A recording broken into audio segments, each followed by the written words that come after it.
Então vamos abrir a Bíblia. Você que está com a sua Bíblia aí, lá no Salmo 90.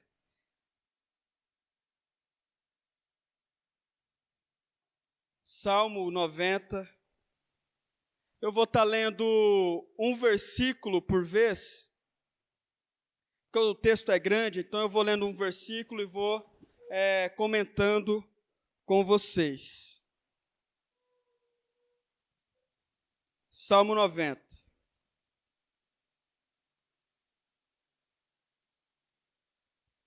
O texto diz assim: Senhor, Tu és o nosso refúgio sempre, de geração em geração. Vamos mais alguns aqui. Versículo 2.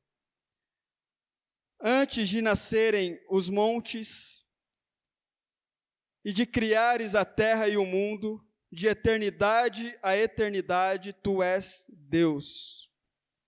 Fazes os homens voltarem ao pó, dizendo: retornem ao pó, seres humanos. De fato, 1000 anos para ti são como o dia de ontem que passou, como as horas da noite. Como uma correnteza, tu arrastas os homens, são breves como o sono, são como a relva que brota ao amanhecer, germina e brota pela manhã, mas à tarde murcha e seca. Vamos ler o verso 12 agora. Se você está com sua Bíblia aí, coloca lá no versículo 12. Ensina-nos a contar os nossos dias, para que o nosso coração alcance sabedoria. Feche seus olhos, vamos orar ao Senhor. Espírito Santo de Deus, obrigado por mais uma noite, por estarmos aqui, presentes, para aprender da Tua palavra, Senhor. Eu sei que algumas pessoas entraram aqui hoje desanimadas, outras entraram muito animadas, outras entraram ansiosas, preocupadas, outras entraram com o coração feliz, descansado em Ti. São inúmeras emoções que estão aqui nessa noite, Deus. Mas que nesse momento, Pai, o Senhor nos dê a graça de voltar os nossos olhos e os nossos ouvidos, o nosso coração, a nossa alma para a Tua palavra. Em nome de Jesus. Amém. Esse salmo, ele é considerado historicamente escrito por Moisés. E Moisés começa o salmo dizendo assim: Senhor, Tu és o nosso refúgio sempre, de geração em geração.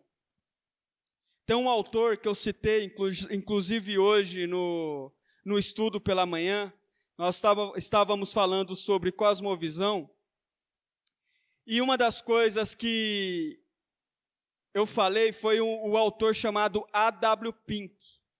Ele tem um livro chamado Os Atributos de Deus. É um livro pequeno, acho que tem, 100 páginas. E uma das coisas que o Pink fala, que é um autor que eu gosto muito, ele diz que nós estamos tentando tirar Deus do seu trono. Nós colocamos outras coisas no trono e estamos tirando Deus do trono. E aí o Pink faz uma pergunta.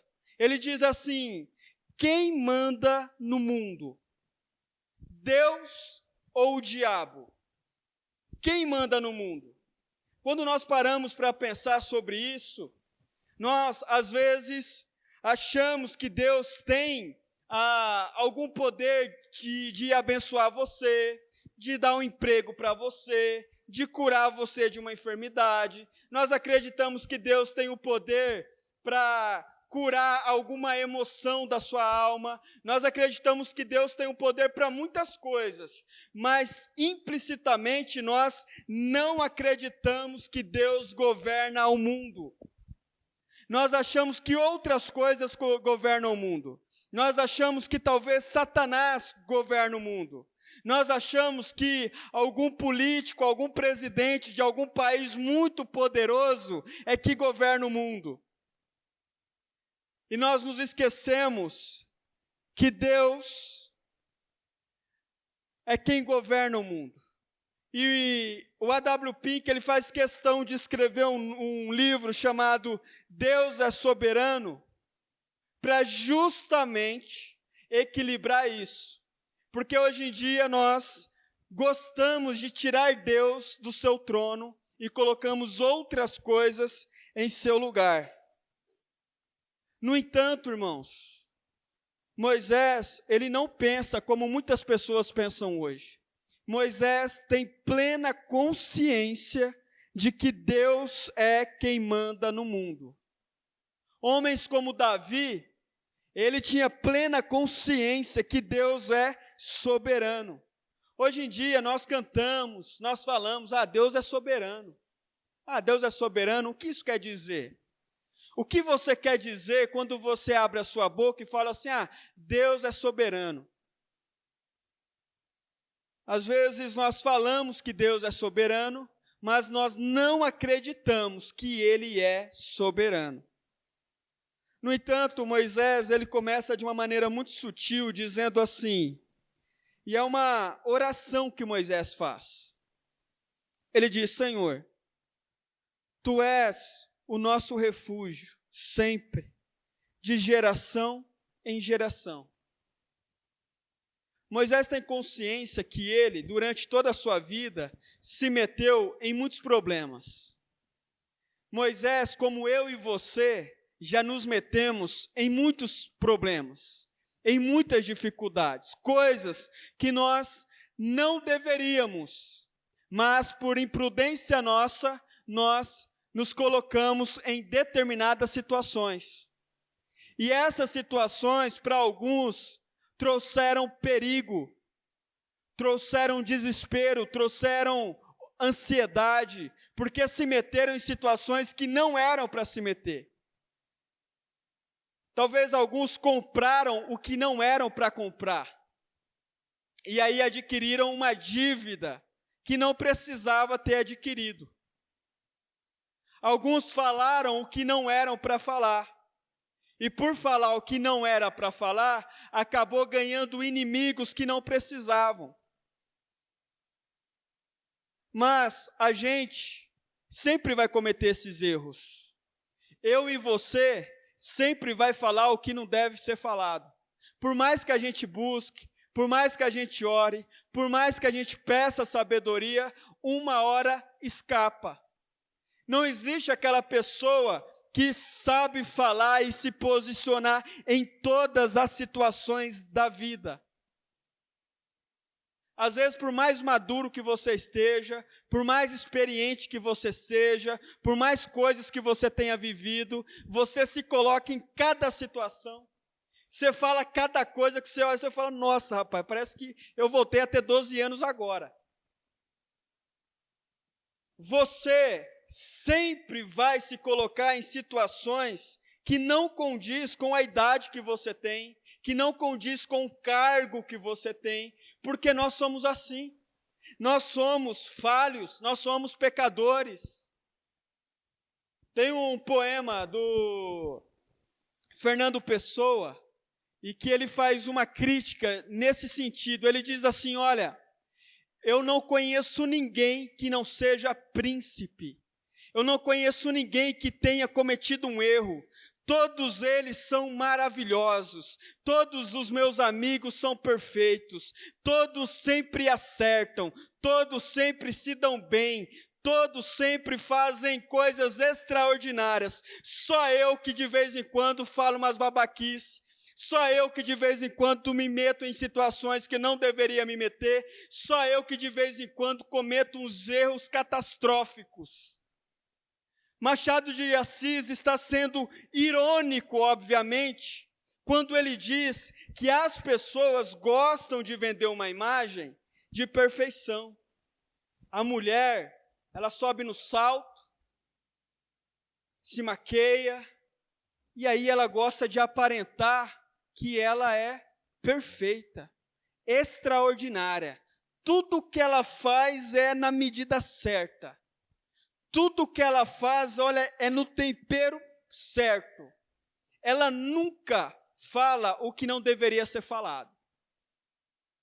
E ela vende uma imagem para outras mulheres ou para outros homens de que ela é perfeita. E os homens também.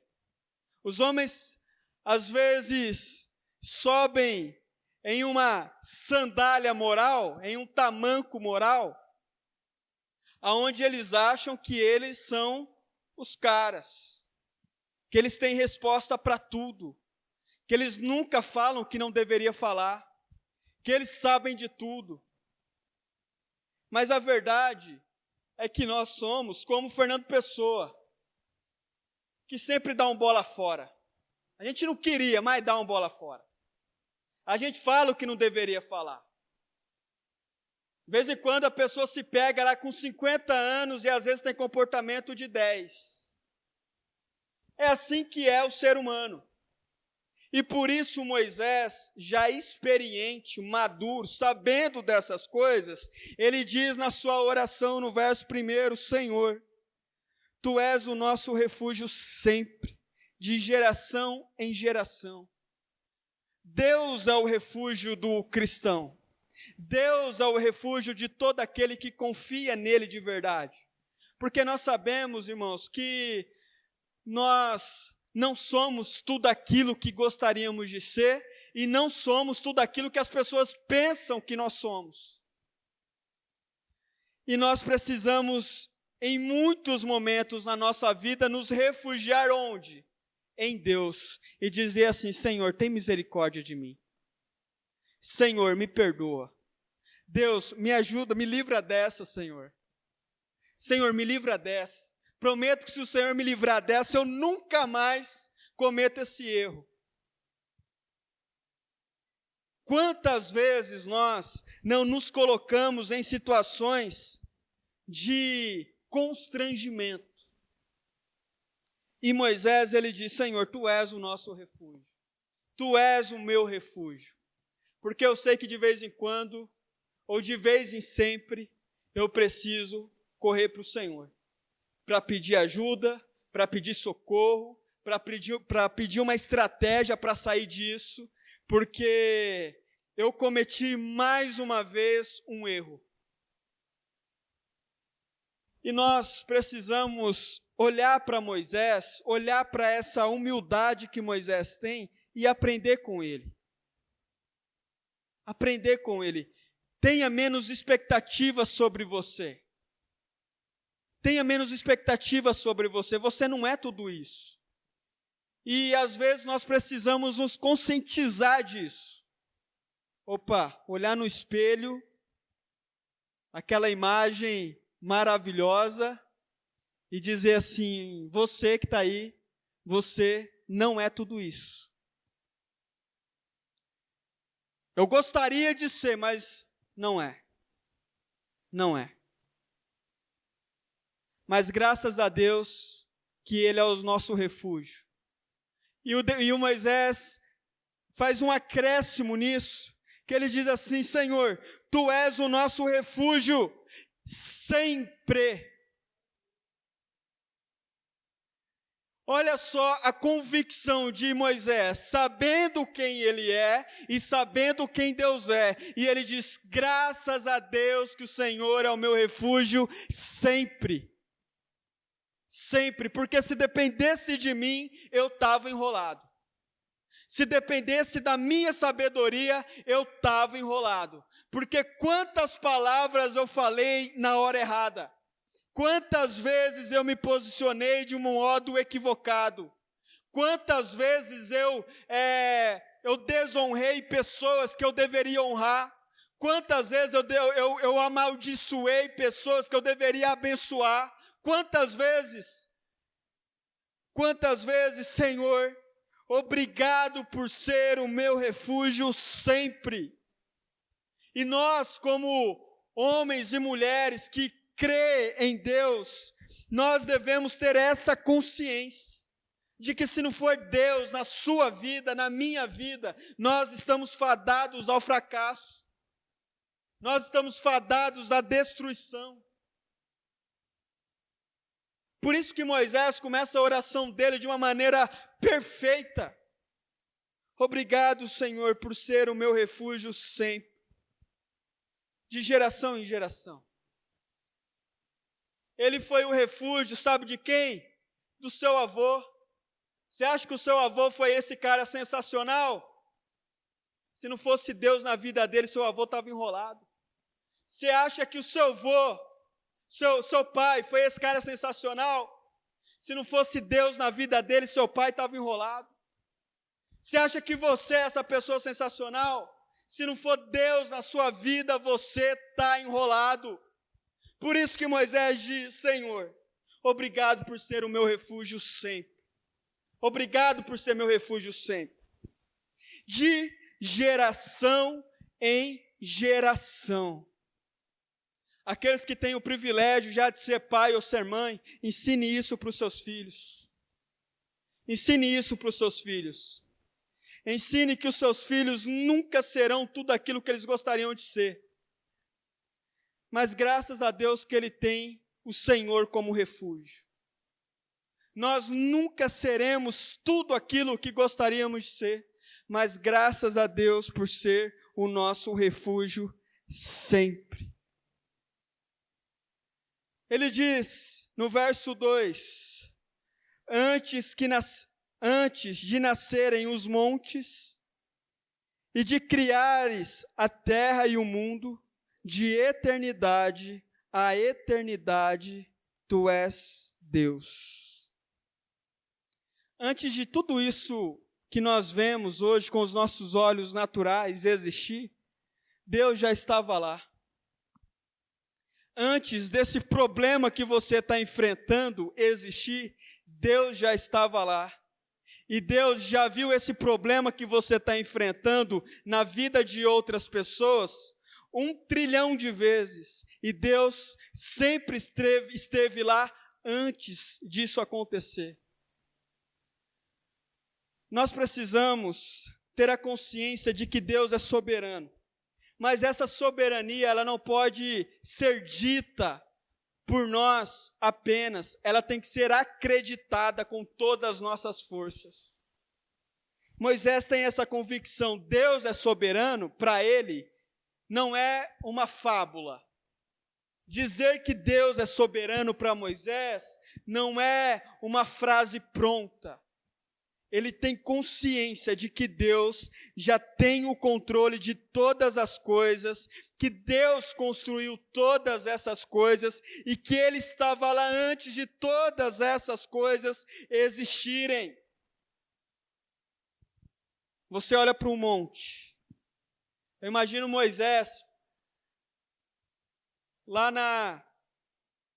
naquela época, olhando para a paisagem, olhando para os montes, ou para uma imagem muito bonita assim no horizonte. E aí ele ora a Deus, ele fala: Senhor, eu sei que antes de tudo isso existir, Tu já eras Deus. O Senhor já dominava sobre todas as coisas.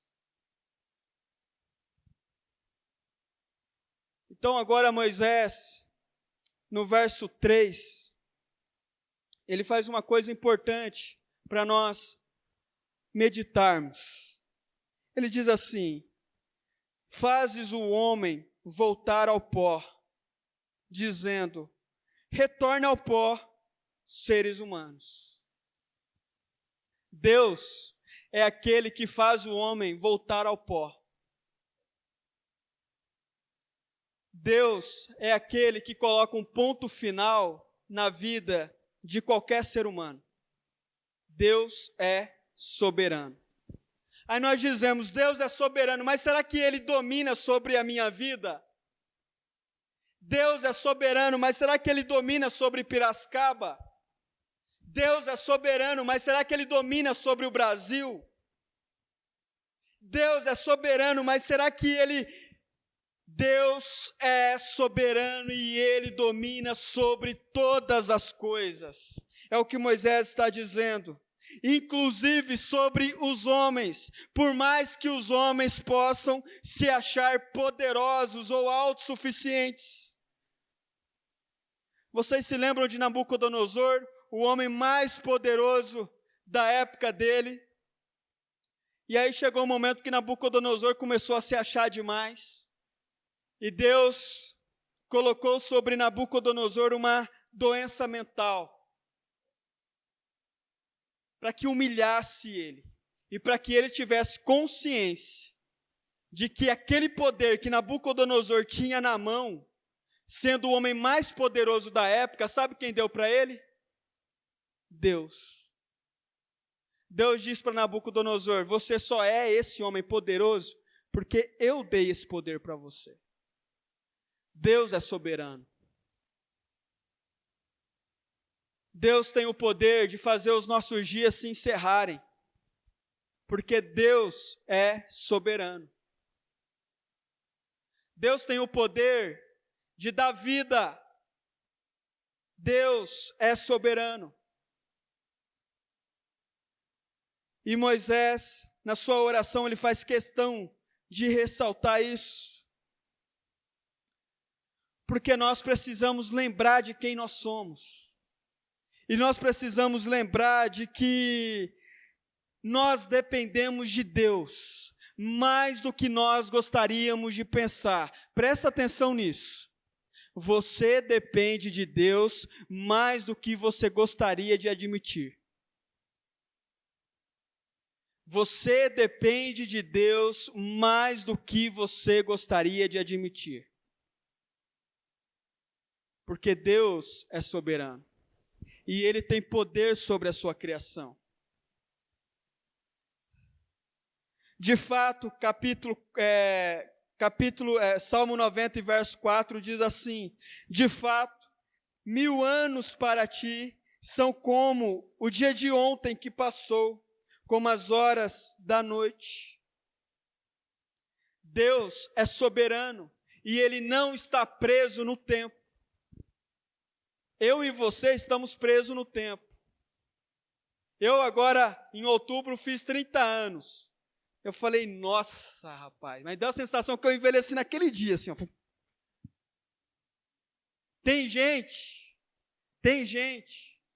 que há 20 anos atrás, 30 anos atrás, tinha uma disposição para fazer exercício físico, tinha uma saúde invejável. Hoje, 20 anos depois, o rosto parece que tacaram, o rosto está derretendo assim, ó, tá indo para baixo, todo o rosto.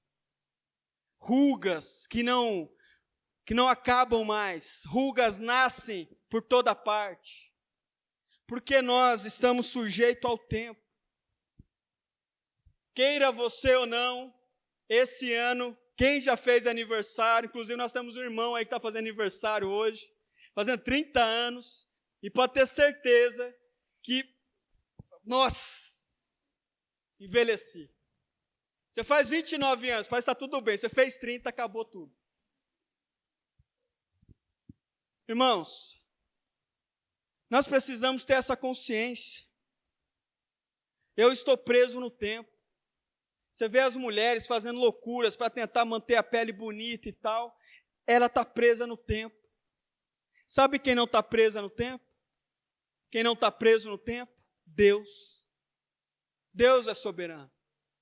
Tem uma frase do Machado de Assis que ele diz assim: olha, dos animais mais ferozes que eu já tive, o mais perigoso que eu já vi é o relógio de parede lá de casa. Só ele já devorou 3 gerações da minha família. O tempo passa para nós. Os relógios vão devorando todos nós. O tempo vai passando, os meses vão passando, os anos vão passando. Faça aí uma breve reflexão de 2011 a 2021, 10 anos. Quantas pessoas que você conhece que morreu nesse período, nesses 10 anos? Eu conheço várias, infelizmente, pessoas que eu amava de todo o coração.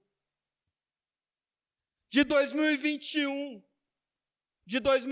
a 2031, você pode ter certeza que nesses 10 próximos anos, muitas pessoas que você conhece, que você ama, provavelmente vão partir. Porque sabe aonde nós estamos presos? No tempo. O relógio vai rodando, vai rodando, vai rodando, e pessoas vão deixando de existir nessa vida.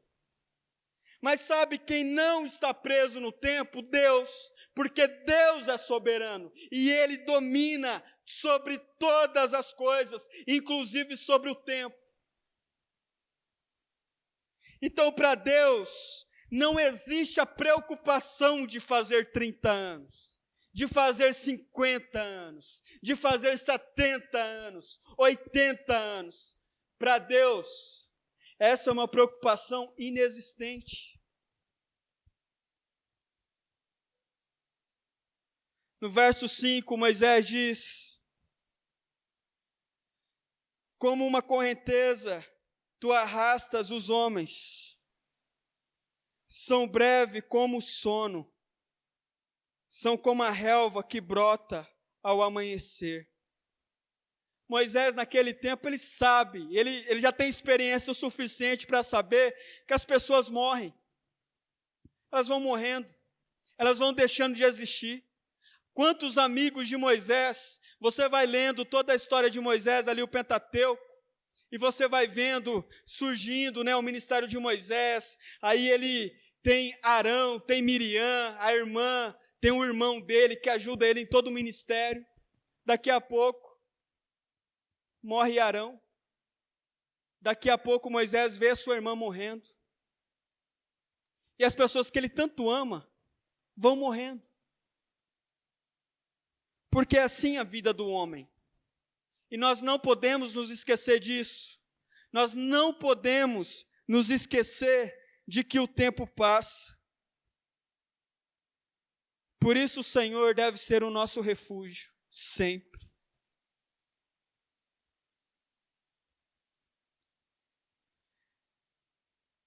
Irmãos, lá no verso 12, Moisés, ainda sobre isso, ele diz assim: ensina-nos a contar os nossos dias, para que o nosso coração alcance sabedoria. Ensina-nos a contar os nossos dias. Nos ensina a refletir sobre os dias que já passaram. Nos ajude a refletir sobre a vida que já vivemos até agora. Talvez essa vida que nós vivemos até agora foi uma vida meio longe de Deus. A vida que nós vivemos até agora foi uma vida onde nós nos preocupamos com tantas coisas, menos com Deus. A vida que nós vivemos até agora, nós tivemos tantos sonhos, tantos projetos, tantos objetivos. Mas o único objetivo que nós não tivemos é nos relacionar de verdade com Deus. Eu quero ler com você Eclesiastes, se você puder abrir a sua Bíblia, Eclesiastes capítulo 2.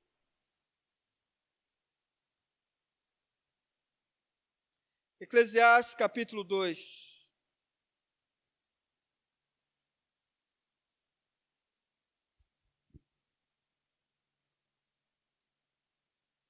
Olha, Salomão dizendo, Eclesiastes capítulo 2, e verso 1. Olha só o que Salomão diz.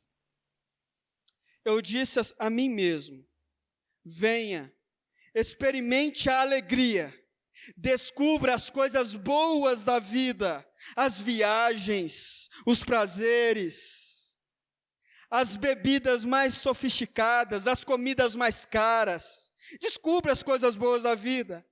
Mas isso também se revelou inútil. Concluí que rir é loucura, e a alegria de nada vale decidir entregar-me ao vinho e à extravagância, mantendo, porém, a mente orientada pela sabedoria. Eu queria saber o que vale a pena debaixo do céu, nos poucos dias de vida humana. Olha só o verso 4, e aqui é importante. Lancei-me a grandes projetos. Quem aqui tem grandes projetos? Lancei-me a grandes projetos. a construir uma carreira, a ter poder, a ter riquezas, a ser reconhecido pela minha família, a ser reconhecido pela igreja, a ser reconhecido por tanta gente. Lancei-me a grandes projetos, construí casas e plantei vinhas para mim. Fiz jardins e pomares e neles plantei todo tipo de árvore frutífera. Construí também reservatórios para irrigar os meus bosques verdejantes. Verso 7. Comprei escravos e escravas e tive escravos que nasceram em minha casa. Além disso, tive também mais bois e ovelhas do que todos os que viveram antes de mim em Jerusalém. Ajuntei para mim prata e ouro, tesouros de reis e de províncias. Servir-me de cantores e cantoras, e também de um harém, as delícias dos homens. Tornei-me mais famoso e poderoso do que todos os que viveram em Jerusalém antes de mim, conversando comigo a minha sabedoria. Aí, Eclesiastes capítulo 12, vamos lá para Eclesiastes capítulo 12. E verso 13. Eclesiastes capítulo 12, verso 13. Agora, no final, você pode perceber aí que é o finalzinho do livro, os últimos versículos. Salomão faz todo aquele discurso, aí no finalzinho a conclusão dele. Agora já se ouviu tudo. Aqui está a conclusão. Olha só a conclusão que Salomão chegou. Tema a Deus. Olha a conclusão dele.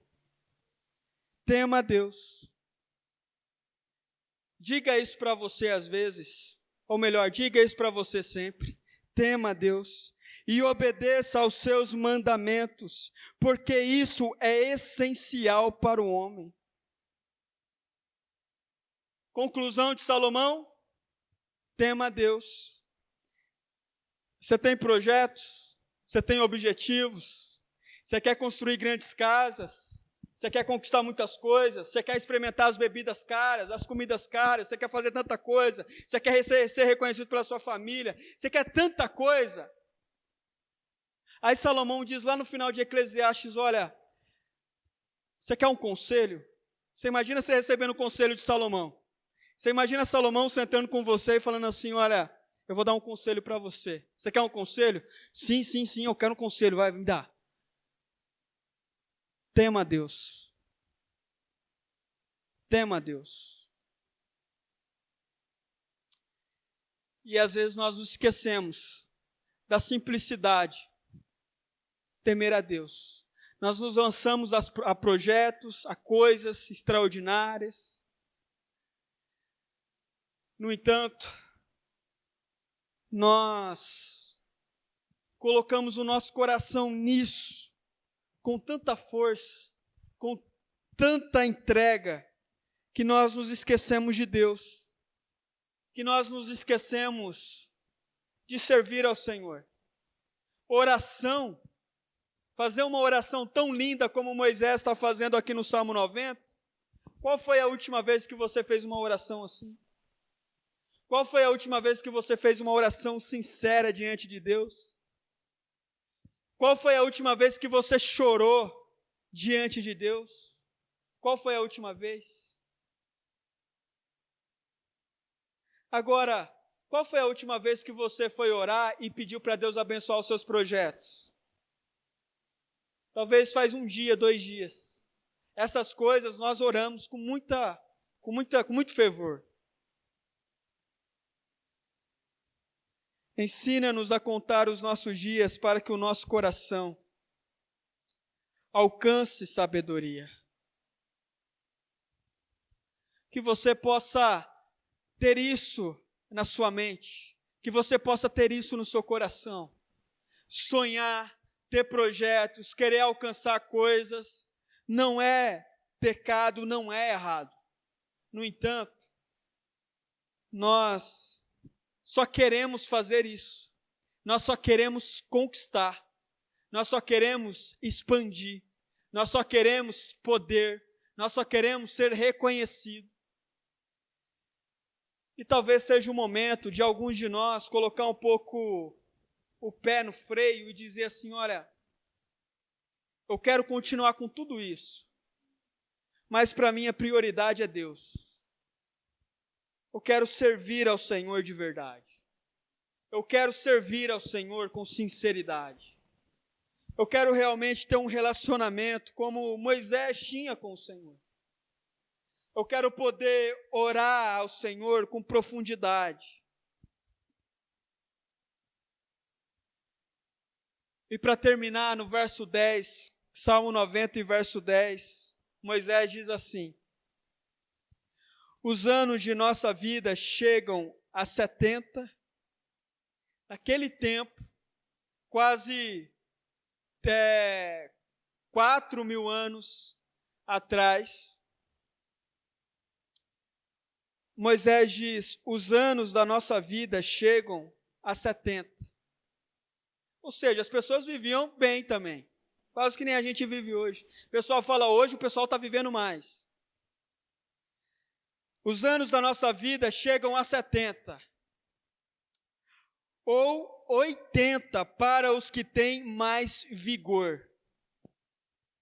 Então, uma pessoa vivia, em média, 70 anos. E se ela tivesse uma saúde boa mesmo, saúde de ferro, vivia até os 80. Irmãos, a verdade é que muitos de nós não vamos chegar aos 70. Quantas pessoas morrem jovem? Quantas pessoas não chegam sequer aos 30 anos? Quantas pessoas não chegam aos 40, aos 50? Chegar aos 70 é um privilégio de poucos. Chegar aos 80 é um privilégio de menos ainda. E Moisés diz, e nós vivemos 70, 80 anos, e além de tudo, os nossos dias são difíceis, cheios de sofrimento. Uma pessoa que viveu 70 anos, essa pessoa sofreu muito na vida. Uma pessoa que viveu 80 anos, essa pessoa sofreu muito na vida. Porque a vida ela é feita de dores, a vida é feita de desafios, a vida é feita de desafetos, a vida é feita de coisas erradas que nós fizemos. A vida é feita de muitos acertos, é feita de muitas bênçãos, é feita de muitas conquistas, mas isso não isenta os dias difíceis e o sofrimento. Se eu perguntar para você hoje, se com a idade que você tem, se você já sofreu muito na vida, provavelmente você dirá sim. Já sofri, já passei por poucas e boas. Todos nós já tivemos alguma dose de sofrimento até agora. Por isso que nós precisamos aprender a olhar para o Senhor e reconhecer Ele como o nosso refúgio sempre. Que na noite de hoje, apesar dos seus sonhos, dos seus objetivos, dos seus planos, se volte para o Senhor, se volte para Deus. Não se iluda com os projetos que você tem hoje. Não se iluda com a vida que você tem hoje. Não coloque toda a sua energia nisso que você tem hoje. Coloque o seu coração em Deus. Porque, infelizmente, a gente não tem certeza que 2031 nós estaremos aqui. Seria muito legal a gente bater o martelo e falar, eu tenho certeza, 2031 estou aqui firme e forte. Ninguém tem. Por isso nós devemos temer ao Senhor. Falar, Senhor, me ajuda. Se o Senhor não me ajudar, eu estou desamparado. Moisés tinha muitos amigos, Moisés conhecia muitas pessoas. Mas quem era o refúgio de Moisés era Deus, sempre. Que nós, na noite de hoje, possamos olhar para o nosso Deus e tê-lo como nosso refúgio. Amém? Fique de pé e vamos fazer uma oração.